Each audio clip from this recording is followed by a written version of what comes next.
नमस्कार, मैं मुकेश। आप देख रहे हैं MK हंसदा यूट्यूब चैनल। चुनाव आयोग अगले सप्ताह पूरे देश में वोटर लिस्ट का एसआईआर शुरू कर सकता है। इसकी शुरुआत 10-15 राज्यों से होगी। उन राज्यों में एसआईआर पहले होगी जहां अगले एक साल में विधानसभा चुनाव होना है। असम, तमिलनाडु, पुडुचेरी, केरल और पश्चिम बंगाल में 2026 में विधानसभा चुनाव होना है। चुनाव आयोग के अधिकारी ने बताया, उन राज्यों में एसआईआर अभी नहीं होगा जहां स्थानीय निकाय के चुनाव होना है। इसका कारण है कि निचले स्तर पर कर्मचारी उन चुनाव में व्यस्त होंगे, वे एसआईआर के लिए समय नहीं निकाल पाएंगे।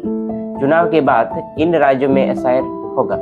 आयोग ने एसआईआर लागू करने की रूपरेखा को अंतिम रूप देने के लिए राज्य में मुख्य निर्वाचन अधिकारी के साथ हाल ही में बैठक की है।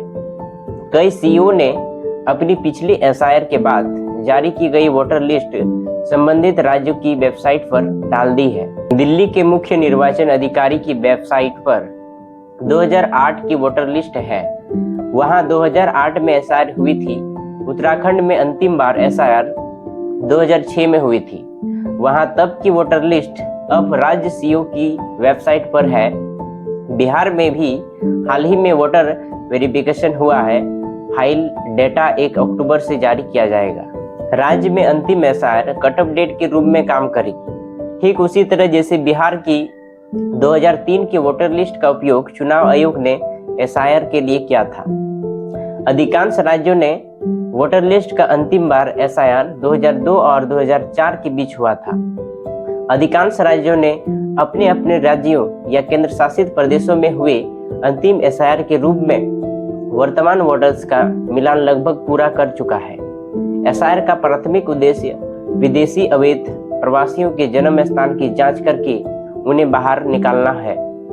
यह कदम बांग्लादेश और म्यांमार सहित विभिन्न राज्यों में अवैध प्रवासियों पर कार्रवाई के नजर महत्वपूर्ण है। चुनाव आयोग मतदाता सूची को क्यों अपडेट कर रहा है, इसके पीछे क्या है रीजन? चुनाव आयोग का दावा है कि उनका पूरा ध्यान केरल, तमिलनाडु, पश्चिम बंगाल, असम और पुडुचेरी पर है, जहां मई 2026 तक चुनाव होने हैं। एसआईआर का उद्देश्य मतदाता सूचियों में दोहरे मतदाताओं को हटाना और सुनिश्चित करना है कि मतदाता भारत का नागरिक है या नहीं है। ऐसी समीक्षा 2 दशक के बाद हो रही है, क्योंकि शहरीकरण और माइग्रेशन बढ़ने से इसकी जरूरत महसूस होगी। यहाँ हालत ऐसे आंध्र प्रदेश में 2003-2004 5.5 करोड़ मतदाता थे, अब 6.6 करोड़ है। उत्तर प्रदेश में 2003 में 11.5 करोड़ थे, अब 15.9 करोड़ है। दिल्ली में 2008 में 1.1 करोड़ थे, अब 1.5 करोड़ है। बैठक में तय हुआ कि बीएलओ हर मतदाता के घर जाकर प्री फिल्ड फॉर्म पहुंचाएंगे। इस प्रक्रिया में 31 दिसंबर तक 18 वर्ष के हर मतदाता को शामिल माना जाएगा। देश भर में 99 करोड़ 10 लाख मतदाता है। इसमें से बिहार 8 करोड़ मतदाताओं की प्रक्रिया पूरी हो चुकी है। 2002 से 2004 के बीच एसआईआर में 70 करोड़ मतदाता दर्ज हुए थे। ऐसे माना जा रहा है कि 21 करोड़ मतदाताओं को जरूरी दस्तावेज देने होंगे। बिहार में चुनाव से पहले एसआईआर को लेकर एक बड़ा विवाद हुआ था। विपक्षी दलों ने सरकार पर वोट चोरी का आरोप लगाया था।